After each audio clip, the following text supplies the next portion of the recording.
are dangerous. Is there a particular reason? Why the fear from the British government? Is it that they don't want to release or relinquish Nigeria? They still want to control Nigeria?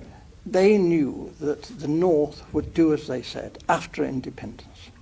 If it had any, the North would just, because it was their habit, they liked the British, whereas the nationalists were an unknown factor.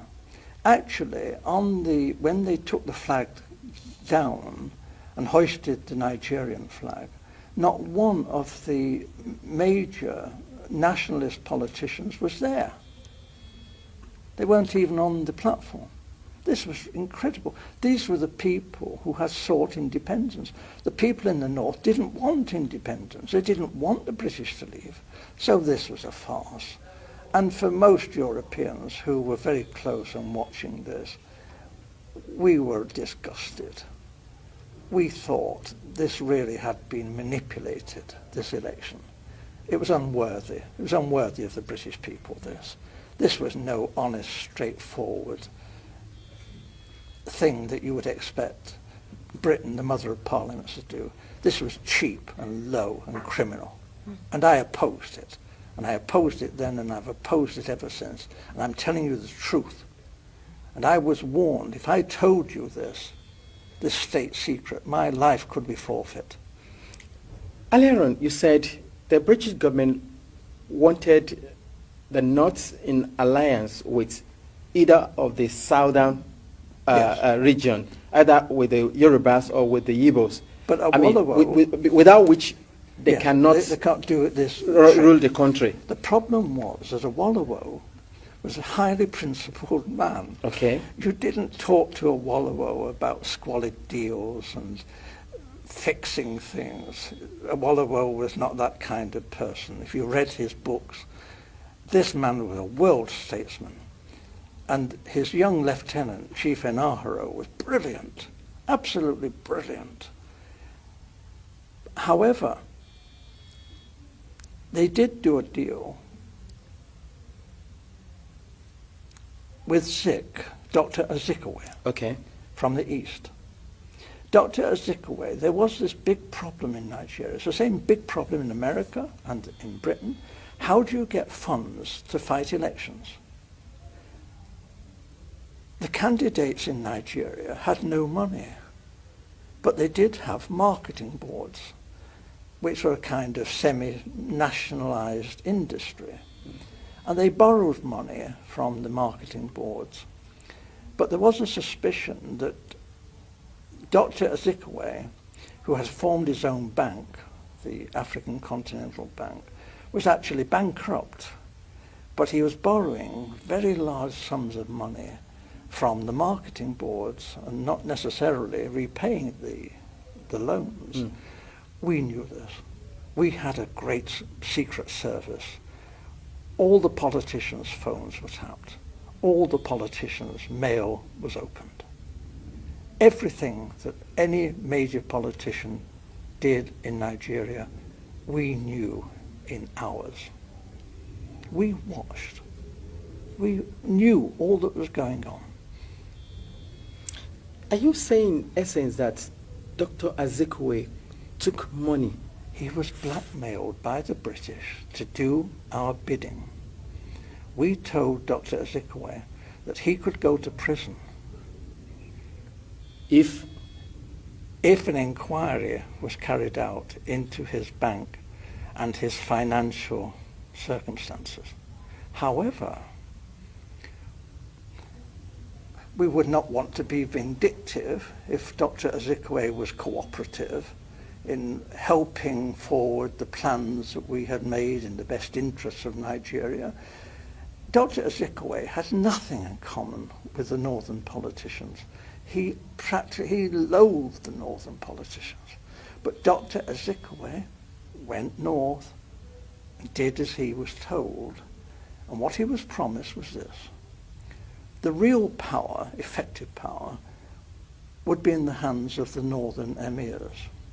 However, it would look great if the president was Dr. Azikiwe and he was given a field marshal's uniform and an admiral's uniform. He asked, please, could he have a row of medals? But they said, well, no, that was a bit difficult, to get the medals.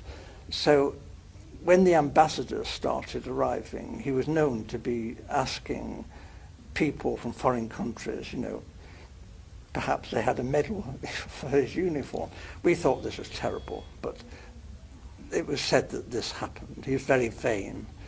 And for a time, he functioned as first the Governor-General, and then when Nigeria became a republic, as the president.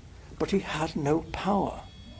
And when he did try to tell the army, he said, I'm the field marshal, the army has got to do this. They said, hey, you're just a ceremonial figure.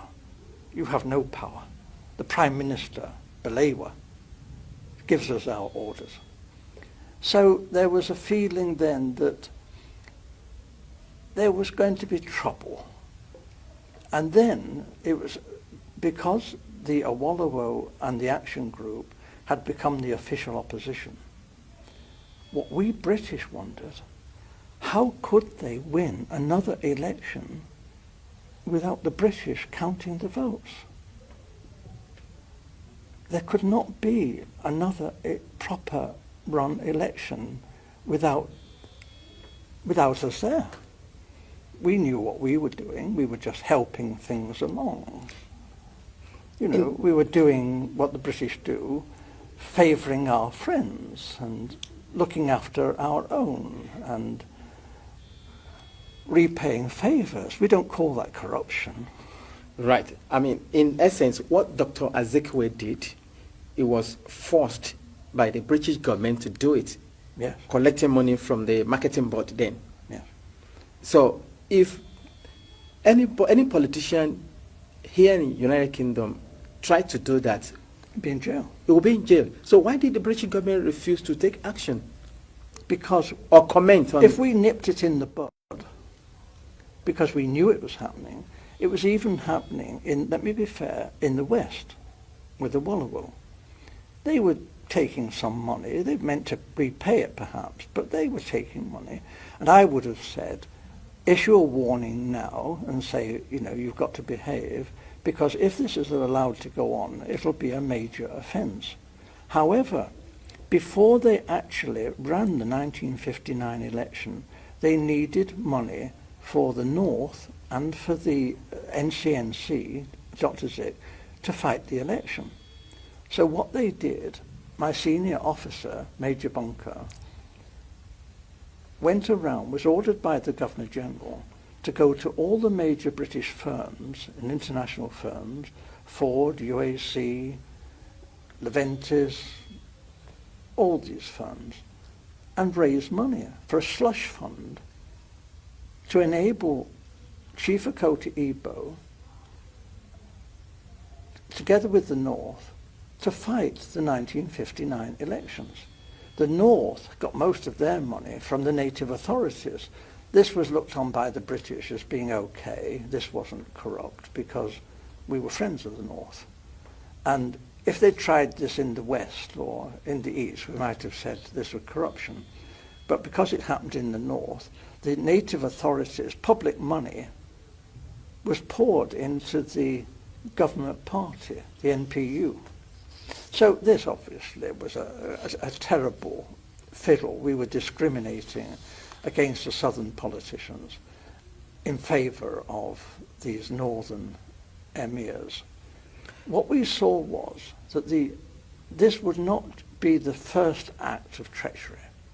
They would have to smash the Action Group, because the Action Group was strong, and in a fresh election they would be sure to win. They were pretty honest and regular guys, and a lot of the British quite admired Awolowo for his brain power, and they admired Chief Inahro, who was a bit cheeky and young and spirited, and they were both quite admired, as they were like right-wing Labour people, nothing revolutionary. And so a great deal of money was raised by my senior officer, Major Bunker, before the 1959 election. And this was money put up by United Africa, by Ford, Shell, BP, and my wife, who was the personal assistant to the general manager of BP Nigeria. She's not going to tell you anything because she was a confidential secretary. I can only tell you that we were very well informed on some of the hanky-panky that was going on in Lagos. Having revealed now that the election of 1959 was rigged, the census figure were cooked, I don't know if you have been following the ongoing in Nigeria today. Yes, of course. The last general election, Yes. the 1979-1980 election, I mean, in which Azekwe was the beautiful bride, and I mean, But I have to tell you, sir, that I'm not going to comment. Okay. I cannot interfere in Nigeria's domestic politics. I'm a historic figure. I do keep up, naturally, because I love Nigeria. And I've kept up with its history of its assassinations and military coups and dictatorships for 50 years. And this has been one of the biggest tragedies in world history, because this potentially was one of the greatest nations on earth. Nigeria was packed with educated, decent people who wanted to serve their country. Since you lost that job that the government threatened or went behind you to say that you were disloyal to them and you were fired, have you ever worked any other place since? Have I? Have you worked in any other company Yes. since? I didn't go to Oxford in the usual way. I came from a very poor family and left school when I was 13 years old. And I served a factory apprenticeship as an engineer, which is very unusual for an Oxford undergraduate. At Oxford also, I trained as a social worker. I'm a fully qualified social worker. So although, and as a personnel officer too, although the government stopped me working when I returned to this country and I was quite ill, I did a lot of voluntary work from this time on, both in the medical field, in the field of young girls. We also had campaigns on comprehensive schools. So I've kept very busy over the decades, although I have been kept out of employment quite deliberately. And when I did take up work, the government came after me and behaved abominably. And they did the most appalling things. They framed me with money missing.